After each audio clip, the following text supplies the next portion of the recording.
love and your goodness that extends especially to the care of our brothers and sisters most in need, those that have been taken from us.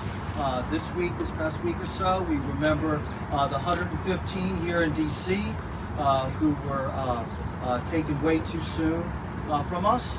We also are thankful for Lauren, Teresa, AJ, the deacon who witnessed the unveiling of the dead, for the priest who buried these babies. We pray the Lord be with them in their mourning, that they might always have hearts of flesh, to cry, to weep, to mourn over what they see, and that they might always be united their pain to our blessed Lord and find comfort in Him. We pray for all of the women who are suffering from the trauma of abortion, and we also pray for the repentance of the men in the communities who have left them helpless, thinking that's their only choice. And we pray for the repentance of our nation, that indeed these things might not be hidden again as would be the will of the devil, but that we might take a look at what the Lord has provided and see as an opportunity the evil that we have done, and turn to Him who can forgive, who can heal, and who can indeed once again save and make whole.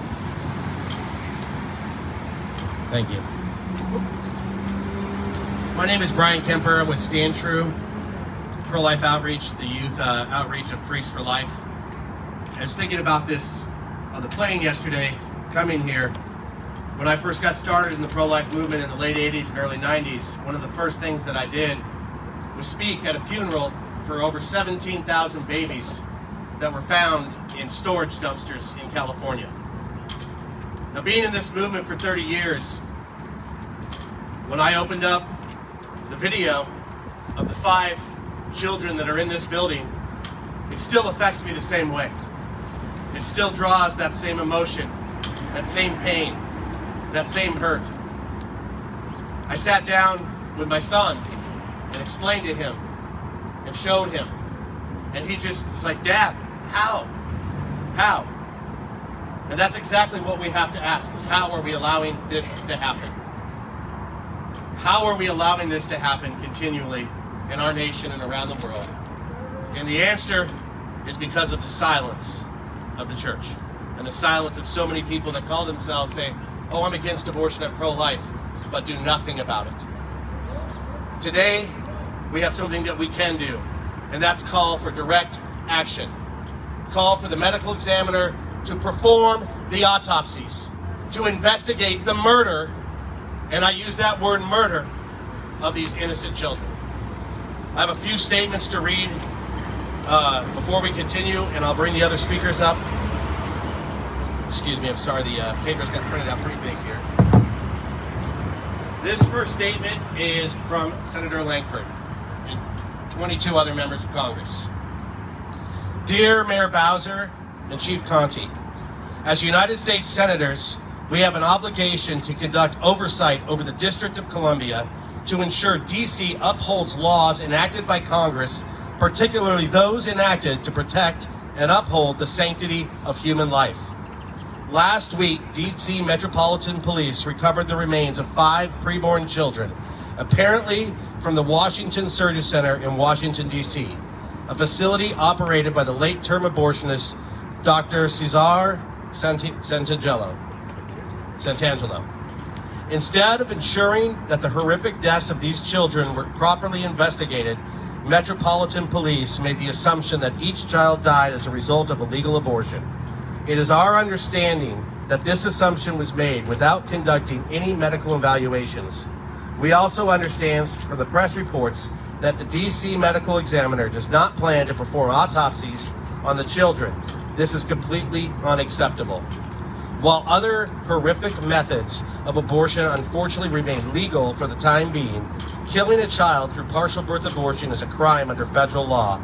Under the Partial Birth Abortion Ban Act of 2003, a partial birth abortion occurs when a physician partially delivers a living child for the purpose of performing an overt act that intentionally takes the life of that child. The U.S. Supreme Court upheld the federal ban on partial birth abortions in Gonzalez versus Carhart in 2007. Additionally, Congress passed the Born Alive Infants Protection Act to provide equal protections for children who are born alive during an abortion. If the bodies of other babies who were not aborted were recovered in a similar fashion, it would be hard to imagine Metropolitan Police declining to conduct a thorough investigation into the deaths of each child. Based on evidence collected at the time of recovery and photos that have been publicly shared, all 5 of these children appear to have been developed past the point of viability and likely suffered severely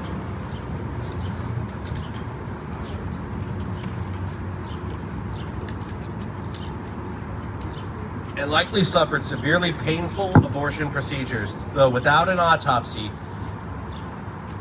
it is not known how each child died. For example, one baby girl has significant damage to her head with deep lacerations to the back of the neck and may have been a victim of an illegal partial birth abortion. Another baby was found in its anatomic sac and could have been born alive.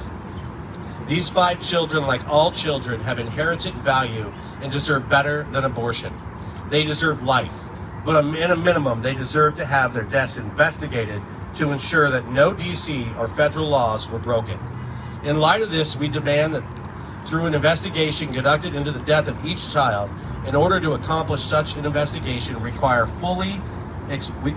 request and fully expect the city to preserve all of the children's remains as evidence and conduct autopsies. Finally, at the conclusion of such examinations, we urge the city to properly and respectfully bury the babies. Please respond to the following questions by close on Wednesday, April 6, 2022. Since you are aware of the partial birth abortion as defined in the U.S. Code 1513 is illegal and punishable by fine, imprisonment, or both, how did the DC police reach the conclusion while recovering the remains of each child that all of the children died as a result of illegal abortion? In order to ensure no child was subjected to a partial birth abortion and that no child was born alive and left to die, will you commit to conducting a thorough investigation of the deaths of each child? As part of such investigation, will you commit to ensuring the preservation of each child's remains as evidence? Will you direct the chief medical examiner to perform an autopsy each child to determine the method and cause of death accordance with DC Code? Will you direct a subsequent autopsy to be completed by an independent licensed pathologist to confirm the findings of the chief medical examiner? If an autopsy suggests that any children were victims of criminal activity, will you immediately refer the evidence to both Department of Justice, Attorney General for the District of Columbia for criminal prosecution, and will you commit to properly and respectfully burying each child? Sincerely, Senator Langford. Thank God for members of Congress like this. Thank God for politicians who are actually bold enough to use language like this and call murder, murder. So the next person I'm going to bring up, first of all, I wanted a greeting from Purple Sash Revolution and Stanton Healthcare. They could not make it. They're having a week-long event that was planned in Boise. They are there praying for us and here in spirit. The next presenter I'm going to present is from Survivors of the Abortion Holocaust, AJ Hurley.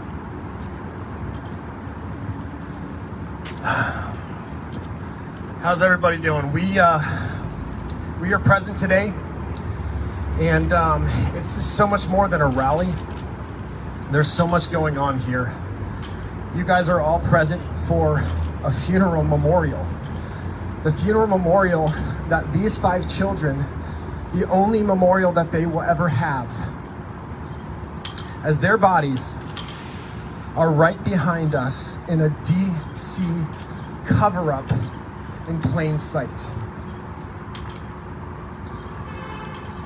Last week and a half, 2 of the most courageous friends that I have ever known, my friend Teresa Pekovanak and Lauren Handy, risked their lives, they risked their freedom, they risked everything for these babies. They risked their reputation. Their names were slandered and thrown in the mud, even by their friends. And by God's grace, allowed my wife and I to be a part of this, to help film this process, to help bring justice, and that's why I'm here today.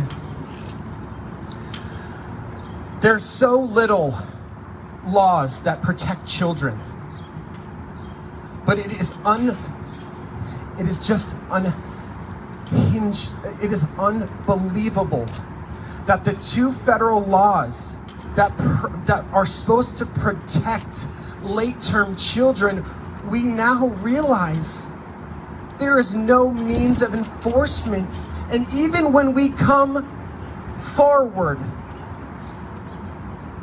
and catch them red-handed and deliver the evidence of partial birth abortion, violations of the Born Alive Protection Act, and violations of the late-term Partial Birth Abortion Act, their response is no autopsy will be performed and no crimes have been committed. Brothers and sisters, if these images that you see before you are not crimes, then there is something terribly, terribly wrong in this country. As you know, there's a war going on across the globe, and as you see victim images on the TV screen, it's important to be reminded that the most gravest and darkest wars are not fought with tanks and missiles, but they're fought against justifications and excuses. They're a battle for ideology, a battle for hearts, and a battle for minds, a battle against hate and greed, and the very evil incarnate itself. And the greatest battle that we are facing in this country is the battle for our children. But the battle for our children, and these battles cannot be sold to society in its grim reality. It can't be sold by them that look like this. It has to be sold in euphemisms. It has to be sold in lies and propaganda, in emotional manipulation of women in times of extreme emotional duress and damage control.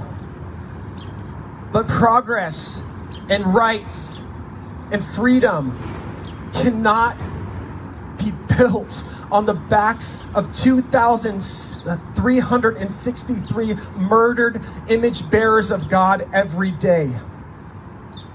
We must see through the ghoulish nightmare and the brainwashing that is around this society. This young girl, Harriet, that I got to hold in my arms, had overwhelming evidence of partial birth abortion. Harriet was named after Harriet Tubman, the great abolitionist and emancipator who ran the Underground Railroad. And this morning I went on my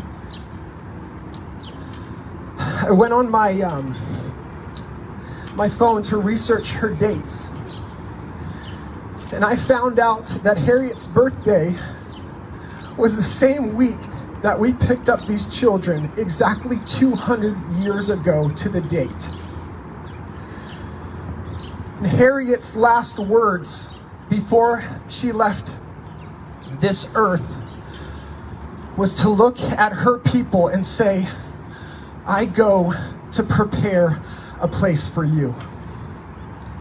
She echoed the words of Jesus, who went to prepare a better place for those whom he would reconcile to himself.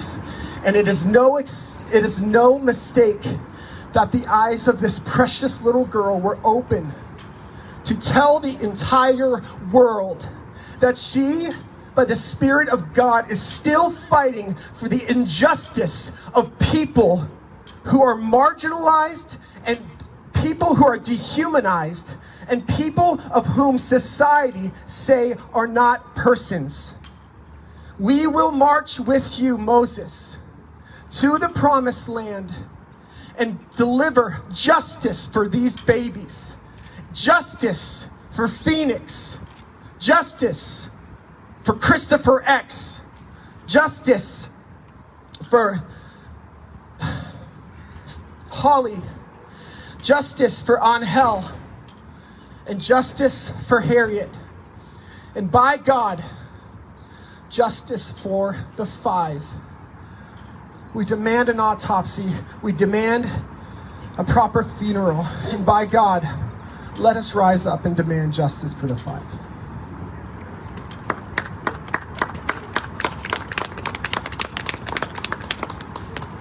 A lot of people, I'm sure, as you're involved in the pro-life movement, you hear people say how much this is just a religious issue. The next 2 people that are going to come up here is one, a devout Catholic, and the other an atheist, both committed to bringing an end to child killing in our country. Teresa Bukovanak and Lauren Handy, please come on.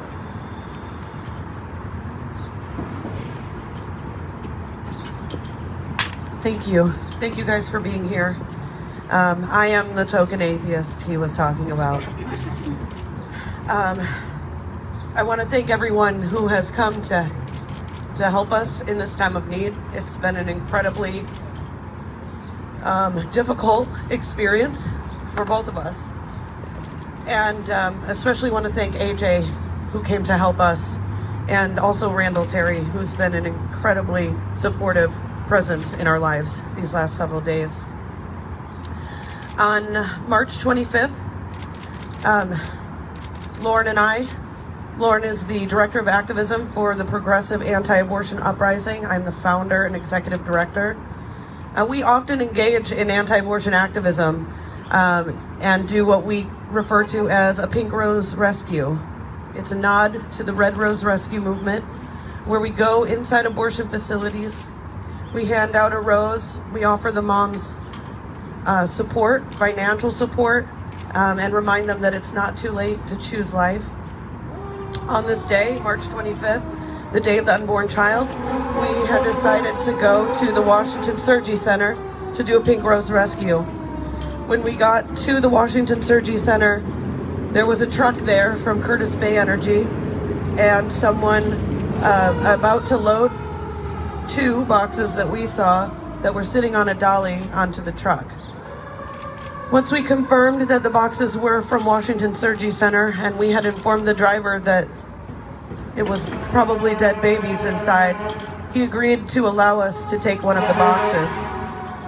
When we got home to Lauren's apartment, we opened up several containers.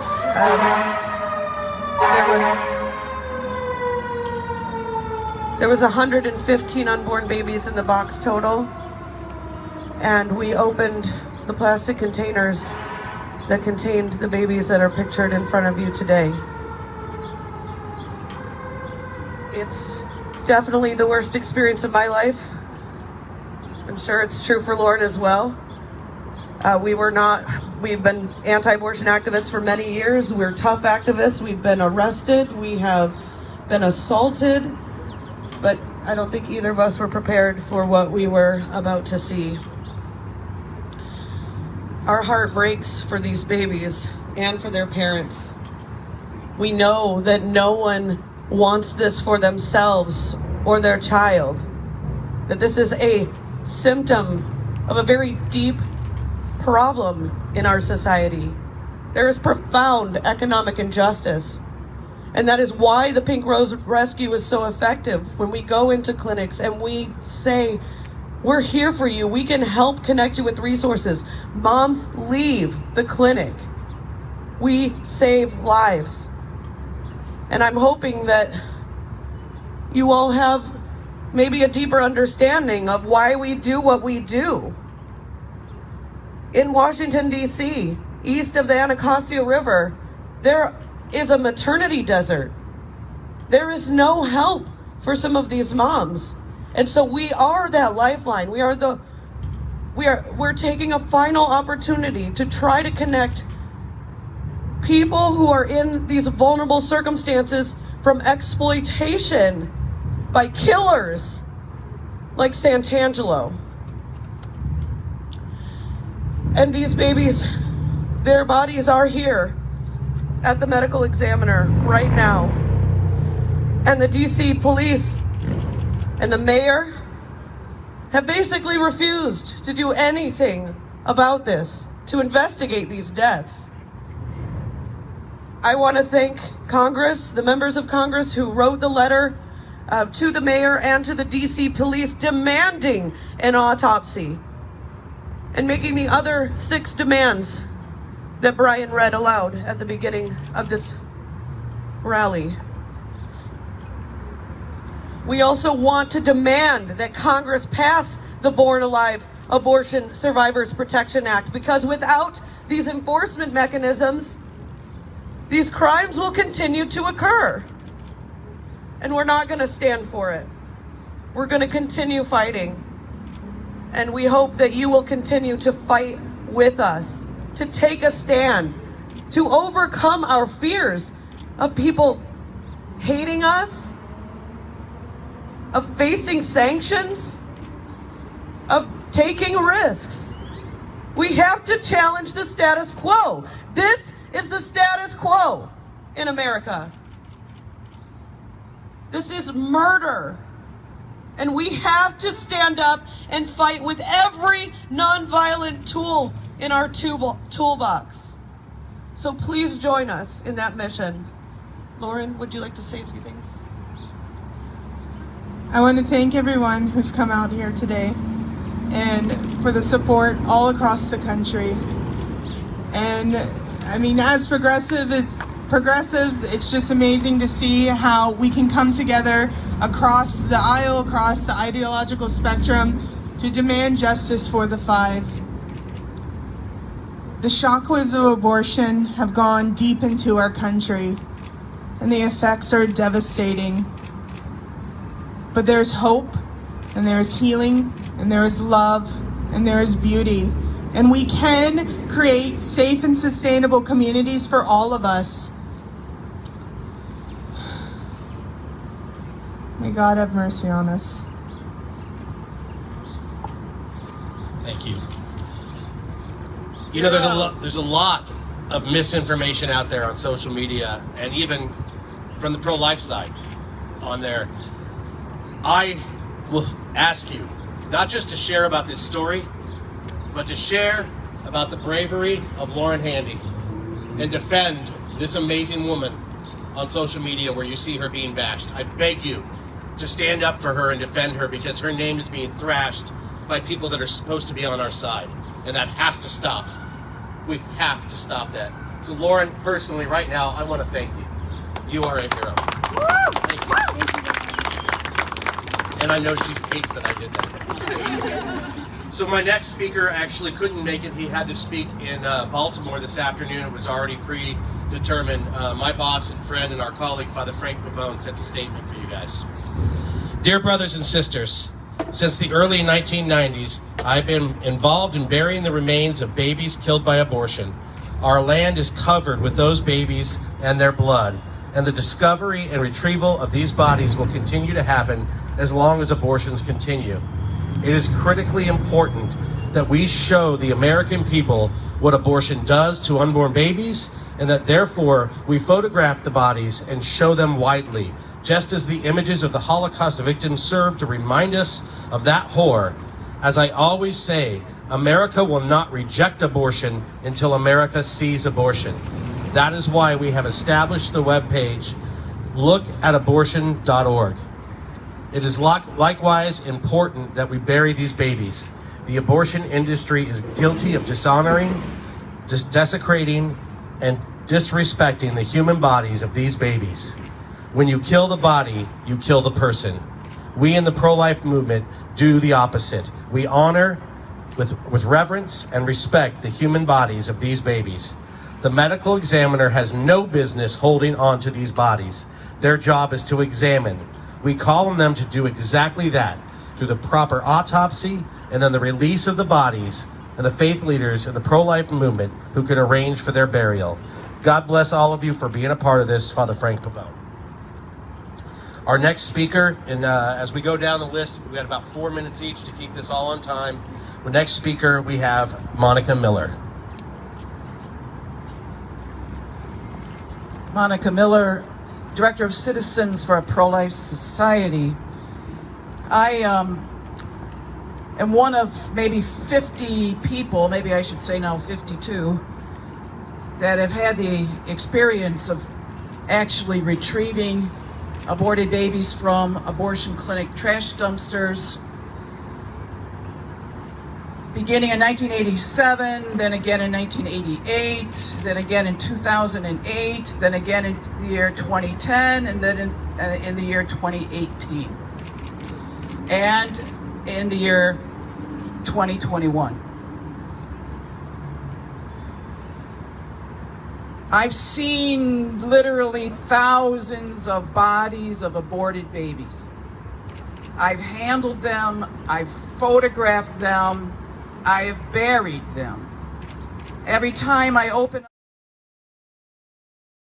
images of these babies are on my computer, so I see them almost every day. In my documents files, my picture files, every day. I have to say, I haven't cried in a very long time looking at the photos that I've taken of the babies that we took out of the trash. And then when I saw these photos, I cried. And it's been years probably since I've cried over the bodies. You know, we do take something of a risk. I mean, it has to be taken, calling for the medical examiner to do the forensic examinations, because they may in fact, maybe even honestly, conclude no crimes committed. We take that risk, but nonetheless it has to be done. But ultimately, no matter what the consequence is from the medical examiner, no action, or they're pressured and they finally say, okay, we'll do the examination. What really ultimately has to happen is that these victims of abortion have to be buried with dignity. They can't just then package them up and send them off to a waste disposal company where they're going to get incinerated with all kinds of medical trash. That's the thing that we need to be calling for. And I want to go on record right now to call the Cardinal Archbishop of Washington, D.C., to put in a formal request for these bodies to be turned over to the church for the purposes of burial. So I'm on record calling the Cardinal Archbishop, Wilton Gregory, to do that, and without delay. We have, our slogans, justice for the 5. It's not just justice for these 5. What these babies are doing they are speaking for the 63 million who have been exterminated unjustly since Roe v. Wade. Let us not forget that. I want to just give you words of encouragement. Do not despair. Do not give up. Do not be afraid. God bless you all. Thank you, Monica.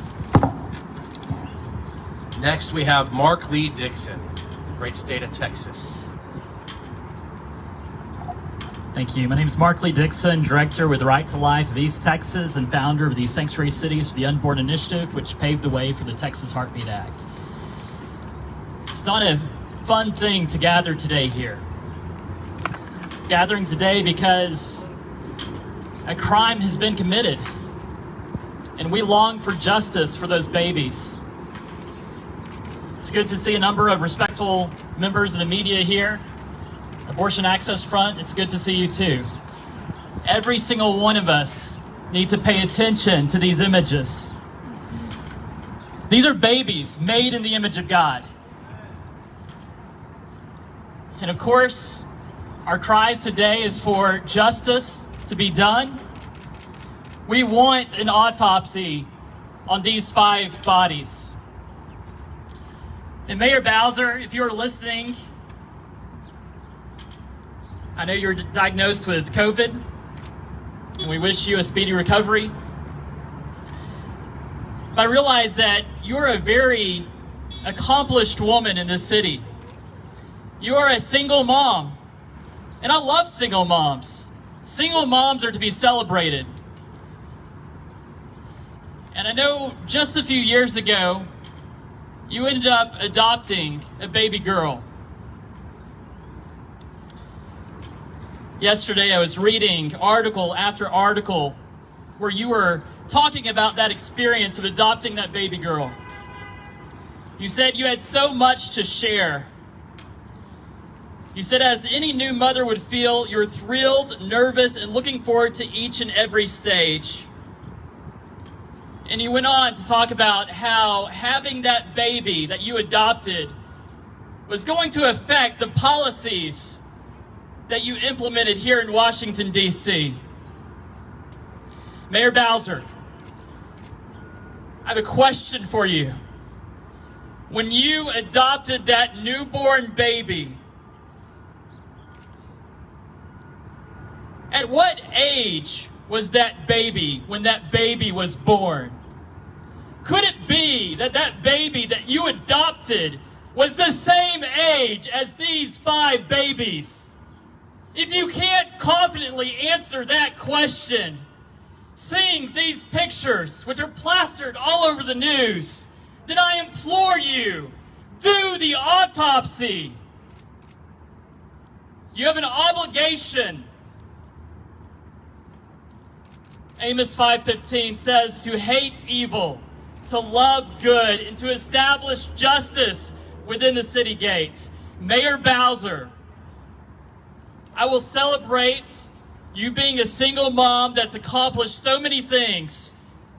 In some ways, you're a great testimony that nothing can stop a single mom.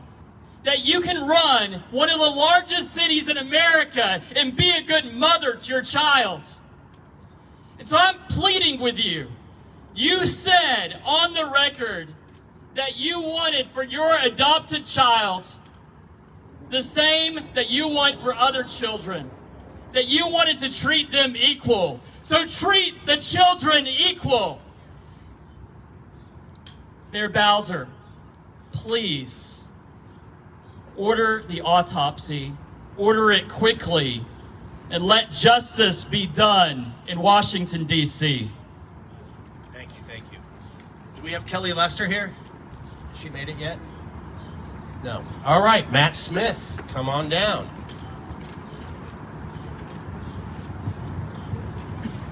Well, I have a unique role here as somebody representing CPAC, the American Conservative Union, on behalf of our board and our devotion to life, the sanctity of life. But for those of you that know me for a long time, I was one of the Senate staffers that worked on the partial birth abortion ban in the 90s, and then was part of the team that getting it passed under President George W. Bush.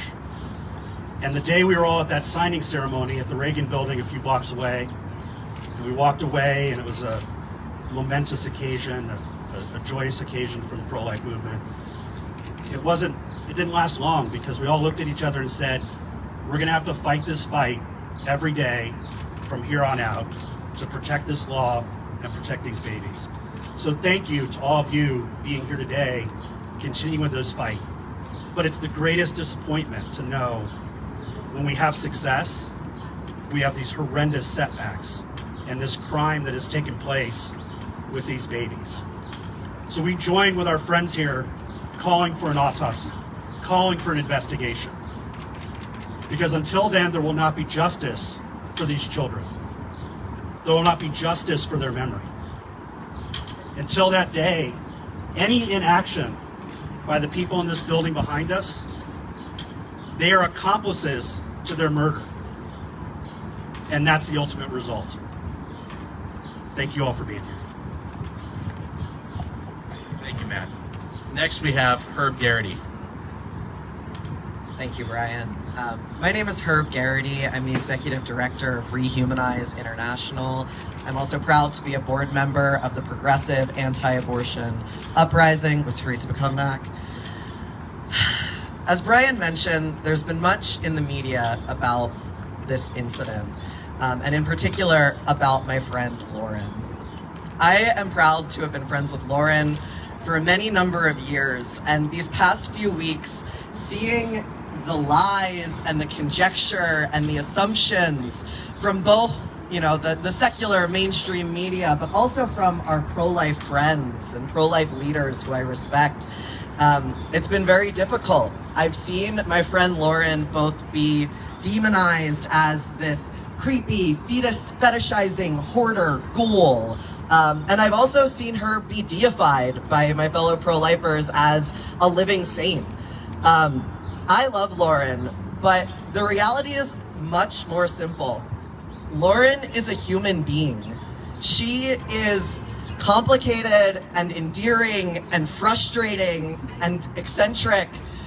And when I see Lauren and then I see these beautiful children, I think that these children too deserved to live and grow up to be endearing and eccentric and frustrating and people who I'm sure I would disagree with and argue with and love and be in fellowship with.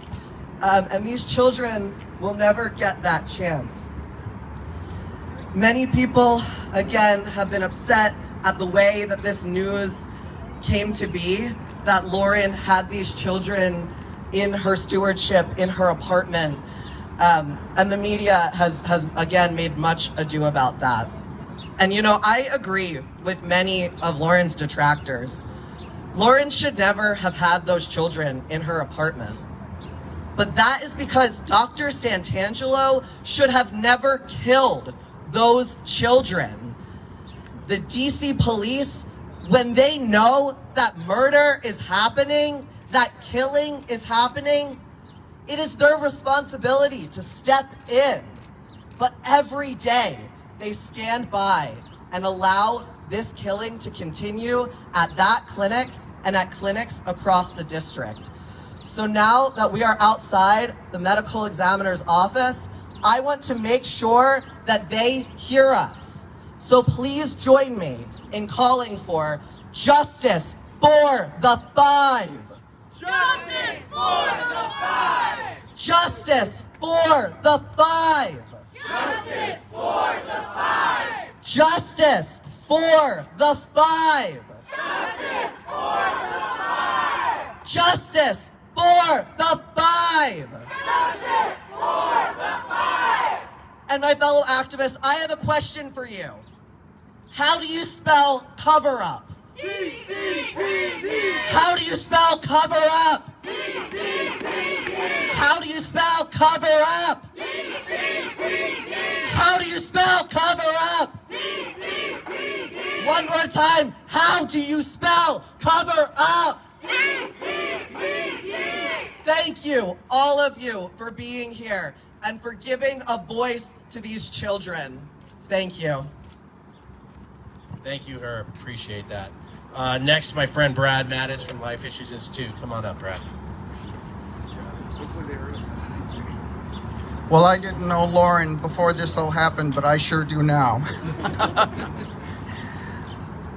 We're an international pro-life educational organization. We do a lot of research around the globe. But I wanted to be here to speak out on behalf of those children. When the Curtis Bay energy person was moving those boxes from the abortion mill, he likely didn't understand what was in those boxes, but he sure does now. And I want to join the voices of those who are here today to demand an investigation and autopsies for those 5 children who were unjustly killed, defenseless children.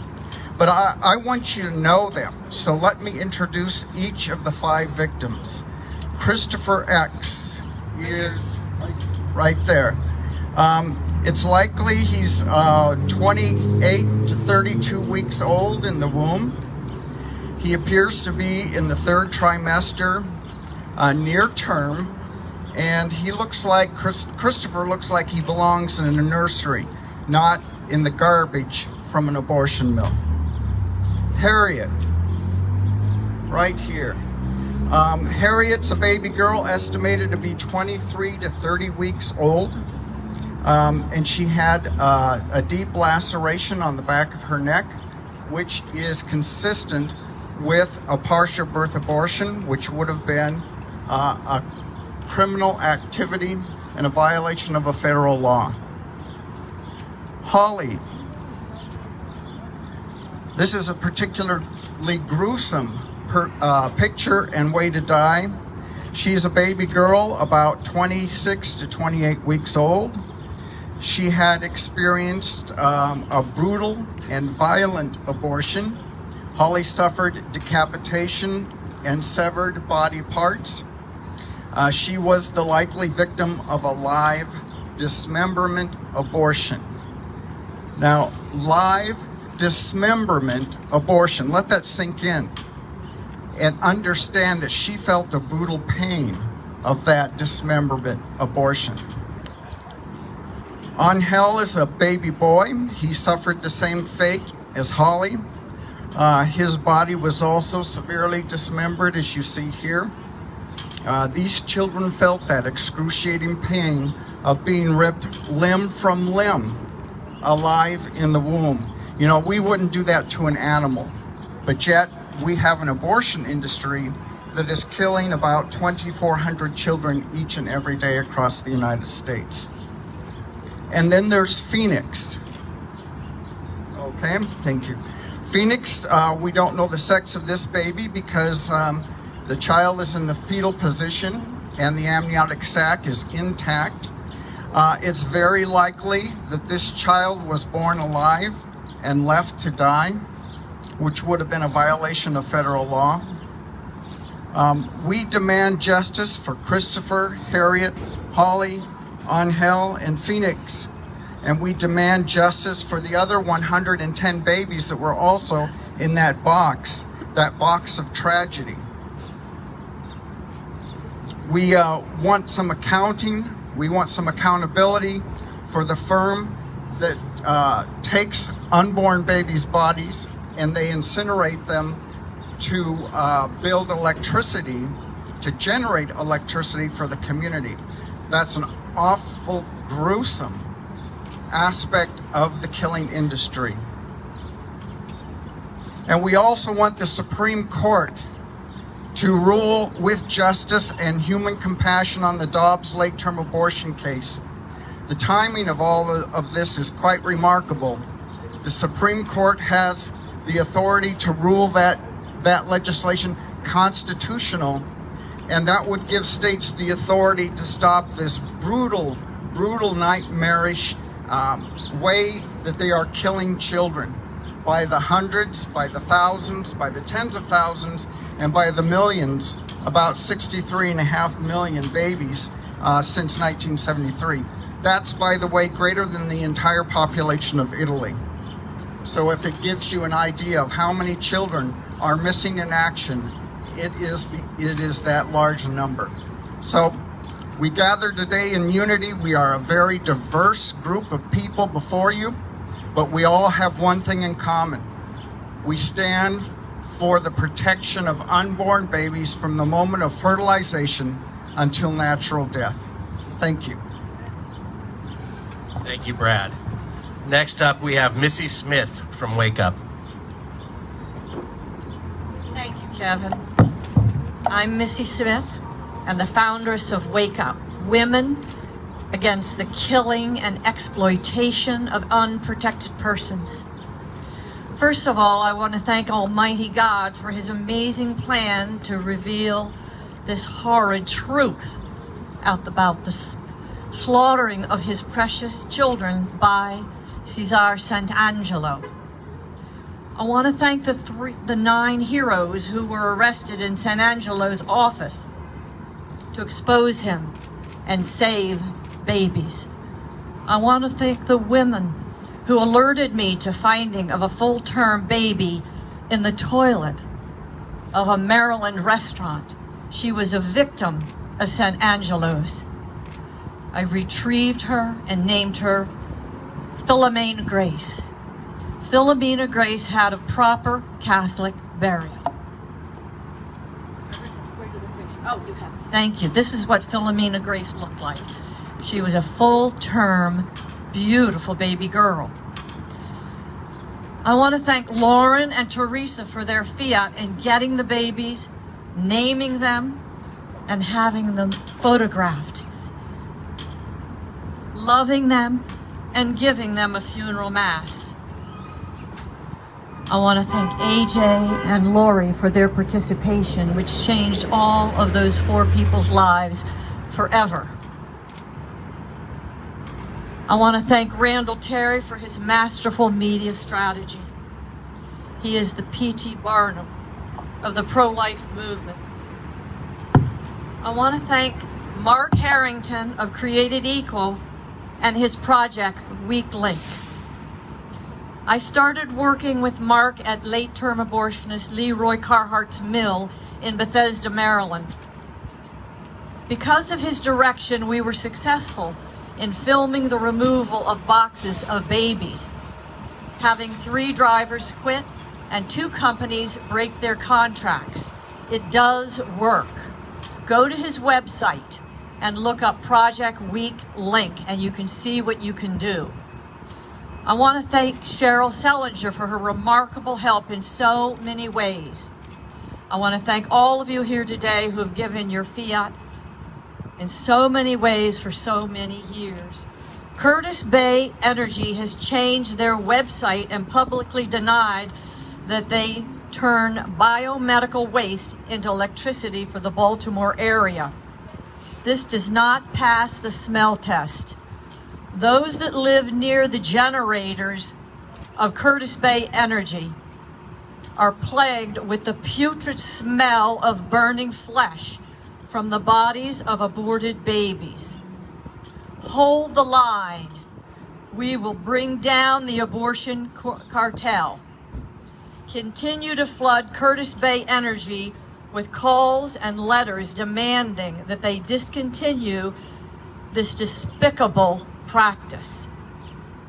God bless you all. Before I announce the next speaker, I just wanted to take a quick second and talk about Phoenix. I worked in my entire career in the medical field, almost 20 years. Half of that time I spent as a neonatal peds respiratory therapist. I've assisted with dozens of deliveries, dozens of C-sections. What's interesting about Phoenix is she's born in a very rare delivery, and even rarer abortion. This is called an in-call delivery, an in-call. So, which means she's still in the amniotic sac. Now, what's interesting and highlights the need for an autopsy into these children, it is absolutely impossible to deliver a child like this without delivering a child like this alive. Why? Because in order to do this, the baby must come out first, then the cord, and then the placenta. You cannot get the instruments around the baby to cut the umbilical cord. So this baby is delivered, the umbilical cord giving vital nutrients and gas exchanges of carbon dioxide and oxygen to this baby are then cut. So poor little Phoenix was delivered alive.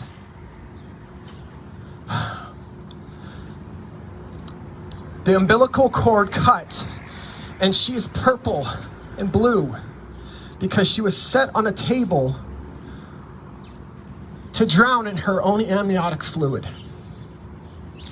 Without an autopsy, we will never, ever be able to give these children justice. Please, get an autopsy for these children, that justice may be done. My next speaker is Dr. Michael New. Please, Dr. New.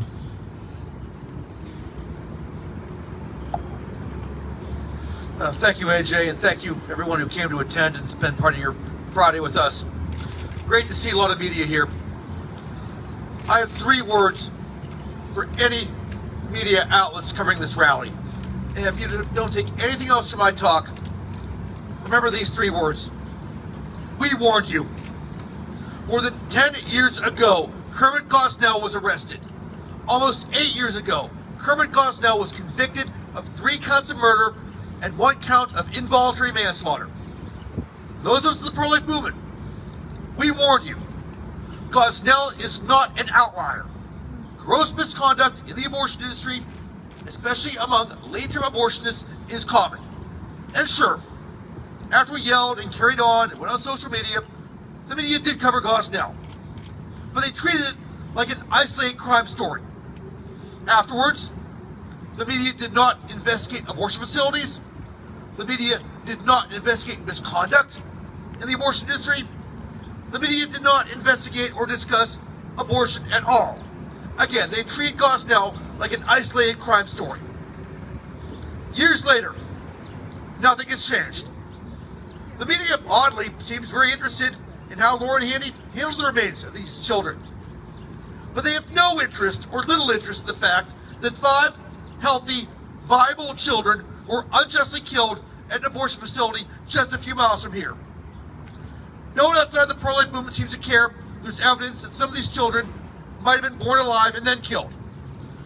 No one outside the pro-life movement seems to care. There's evidence that Cesar Santangelo might have violated the partial birth abortion ban, which is a federal law. So I am encouraging elected officials to take appropriate action. President Biden, do your job. Have the Department of Justice conduct an investigation. Again, there's evidence that the Washington, D.C. surgery clinic might have violated the federal partial birth abortion ban. Attorney General Merrick Garland, do your job. Again, have the Department of Justice conduct an investigation. Speaker Pelosi, do your job. Hold hearings on the remains of these children and have people testify about misconduct in the abortion industry. Majority Leader Chuck Schumer, do your job. Again, you too can hold hearings on the remains of these children and have people testify about misconduct in the abortion industry. And Mayor Bowser, do your job. Have a proper autopsy of these children and do a proper and thorough investigation of the DC surgery clinic. Now, all these people I mentioned were Democrats. Republicans, you're not off the hook. I have homework for you too. I want every Republican running for Congress and every Republican running for Senate to commit to holding congressional hearings about the remains of these children. In the meantime, Republicans don't have majority, but they still have some tools. I want Republican congressmen and Republican senators to agree to hold a shadow hearing on the remains of these children. If nothing else, you'll get some media coverage and keep this issue in the public eye where it belongs. One thing I'll say as I wrap up is this. History tells us that in the long run, lies are unsustainable. Misconduct cannot go on forever. Eventually, as we did see, Kermit Gosnell was brought to justice. And if we stay the course, Cesar Santangelo will be brought to justice as well. These children and all the other children that were unjustly aborted will get the respect and dignity that they deserve. Thank you.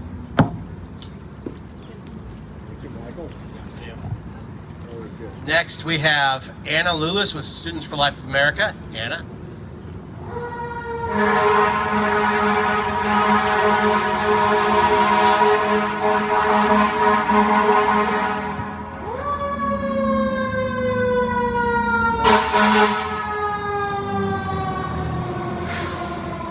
Hello, everyone. My name is Anna Lulis, and I am the Digital Engagement Strategist at Students for Life of America. We're all here today to seek justice and demand a transparent autopsy for Harriet, Christopher X, Phoenix, Holly, and Angel. We're also asking for the babies to be turned over so they're able to have a proper and dignified burial. I remember the first time I saw the images of these 5 victims. I was mad, disgusted, but not shocked, since I knew this was the reality of abortion.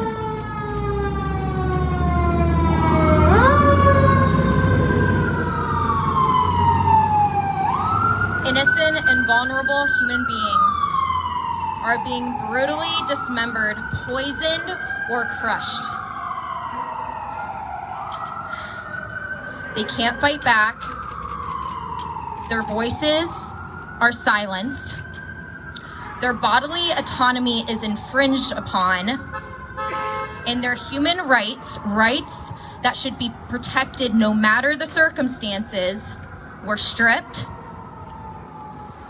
Yet we continue to hear from pro-abortion advocates, whether that be from politicians, celebrities, or your own neighbor, that abortion is a woman's right.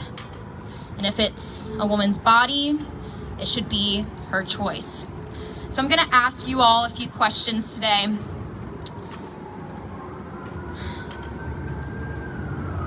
Did the 5 bodies of the victims from the Washington Surgery Center look like just parts of the mother's body? Does the narrative that women must end the lives of their children in order to be free or equal to men sound empowering? The answer is simple: no. We are witnessing a citywide cover-up of infanticide.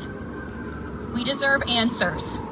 Harriet, Christopher X, Phoenix, Holly, and Angel were members of the district, and they deserve at a bare minimum an investigation that includes an autopsy. But not just any investigation. There needs to be a federal investigation into the deaths of these 5 children immediately.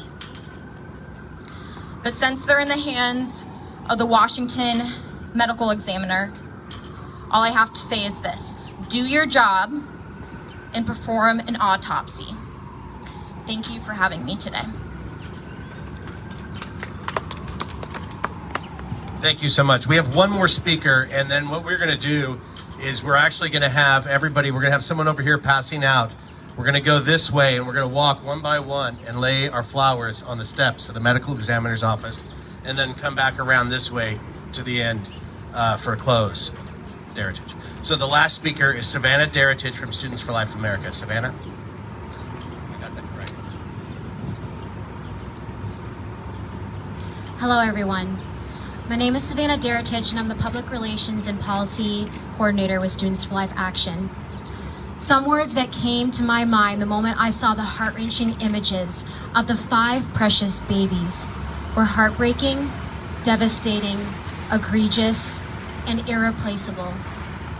The DC abortion horror story is a wake-up call for all Americans to the appalling violence of abortion. Violence that goes on every single day, but we do not usually see. Even though I have seen many images of aborted babies in my lifetime, I've never seen images this abhorrent, this heart-wrenching, or this evil. There is an old proverbial saying, the eyes are the windows to the soul. We can see this in the eyes of these 5 babies, and one of these 5 babies, named Harriet. Her fully and perfectly formed eyes were wide open when she died. Stealing the life out of those beautiful eyes is a human travesty. But unfortunately, baby Harriet is not the only baby whose eyes only saw death. How many more are there that we do not see? Students for Life Action President Kristen Hawkins called on the DC Police Chief Robert Conte to reopen the investigation of these 5 preborn infants who died in the DC abortion vendor's office, whose deaths came to light last week. We are told that the city medical examiner has no plan to do the job required and determine that the babies died, and that DC Police Executive Chief of Policy claims that the babies were aborted in accordance with DC law. How can they determine this without an autopsy? They cannot. In order for the truth to be told, autopsies must be done because, and let me be clear, there is absolutely no justification for infanticide. The pro-life generation demands justice for the 5 aborted infants and for so many more innocent children who lost their lives to abortion in the heart of our nation's capital. We cannot and will not turn a blind eye to this gruesome act of injustice. Human life is to be valued, cherished, and treasured, and protected, not ripped to shreds and thrown in the trash. Each of those 5 innocent babies were invaluable and irreplaceable, unique human beings full of a future, life, and unlimited potential. But then within moments stripped away, all violently. If anyone is still pro-abortion after seeing these images of the 5 unforgettable babies, I am sorry to say, but you have lost your humanity. Proverbs 31 says, "Speak up for those that cannot speak for themselves, for the rights of all who are destitute. Speak up, judge fairly, defend the rights of the poor and needy." Right now, we all need to stand up, speak up, and be a voice for these 5 beautiful babies because their voices cannot be heard. Students for Life Action is calling on DC Police Chief Robert Conte to obtain autopsy reports on all 5 children recovered from Santangelo's abortion facility. Additionally, Students for Life Action urges Congress to begin the process of appointing a special prosecutor to investigate whether abortionists in the District of Columbia are committing illegal abortions in violation of federal law. Students for Life Action will engage in a nationwide effort to bring justice for the 5. These 5 innocent babies not only deserve justice, but to also be honored and remembered. Despite their short life, they made an imprint in our world. They should not die in vain. Let this be a wake-up call to all those that choose to ignore the injustices of abortion. So there's a little change in the program. I was going to have Kristen Turner come up as one last speaker, but before that, I was just contacted by Live Action. Senator Mike Lee has just issued another letter demanding justice with the signing of 69 colleagues, 69 members. Would you guys like to hear this? Yes. This is the story that came out. Senator Mike Lee, Utah, sent a letter signed by 23 senators and 46 representatives to Attorney General Merrick Garland demanding the Department of Justice investigate the deaths of preborn babies whose remains have been found in Washington, D.C. Images have been widely circulated of the remains that suggest some of the babies may have undergone unlawful partial birth abortions or possibly infanticide at the Washington Surgery Center. Yet the Metropolitan Police Department of D.C. has made the assumption that each preborn baby died as a result of a legal abortion. In the letter, the members of Congress say, in part, "We are gravely concerned by the allegations brought forward that suggest a preborn baby underwent a partial birth abortion at the Washington Surgery Center in Washington, D.C. We demand that you conduct a comprehensive investigation of the circumstances surrounding the deaths of each preborn baby. Alongside passage of the Partial Birth Abortion Act of 2003, Congress declared that a moral, medical, and ethical consensus exists that the practice of performing a partial birth abortion is a gruesome and inhumane procedure that is never medically necessary and should be prohibited. We formally request that you direct the appropriate personnel at the Department of Justice and the Federal Bureau of Investigation to investigate whether these preborn babies were aborted in violation of federal law."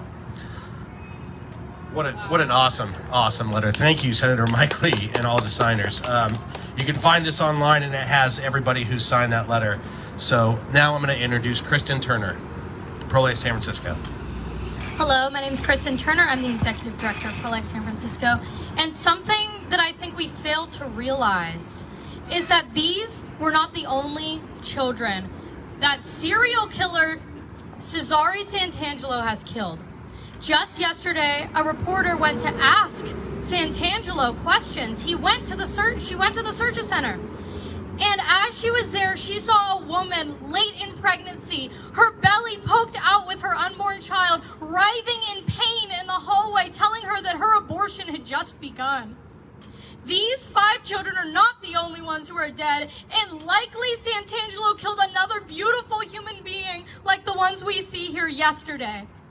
So I pledge every single day I will speak out for these victims until we shut down the Surgery Center, until Dr. Santangelo is put where he belongs. And I want every single one of you to pledge to use every nonviolent tool you have to never go a day without speaking about these victims, because if you do, if you speak of them every single day, we will have justice. Our foot is in the door, and now is the time to stand up. We can end this gruesome practice that not only happens here, but that happens across the country. My work in San Francisco is extremely similar. These abortionists are doing abortions, high likelihoods of live birth, and no accountability.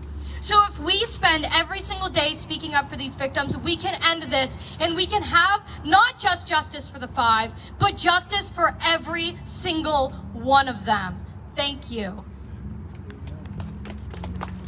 You know, when I sat in the courtroom for the closing arguments of Kermit Gosnell's trial, Father Frank and I actually sat right behind Kermit Gosnell. And the smirk, the evil smirk and giggles that came out of his mouth during those closing arguments, he knew exactly what he was doing. Dr. St. Angelo knows exactly. I apologize for using the word doctor. I should not have used that word. Caesar. They know what they're doing. In fact, during the closing arguments of the Gosnell trial, the disgusting, filthy furniture and machinery from his abortion mill was in that courtroom, sitting there as evidence. And Gosnell's own lawyer, during one of his talks, almost sat down in one of the chairs where the patients would have had to sit. And when he realized, he jumped so fast because he himself knew how disgusting that chair was. They know what they are doing, and they will be brought to justice. So what we're going to do now is we're going to do the flowers. We're going to have everybody come this way, come around this way, grab a flower, and one by one, we're going to solemnly lay a flower on the steps for these children, and then come back around and we'll finish up.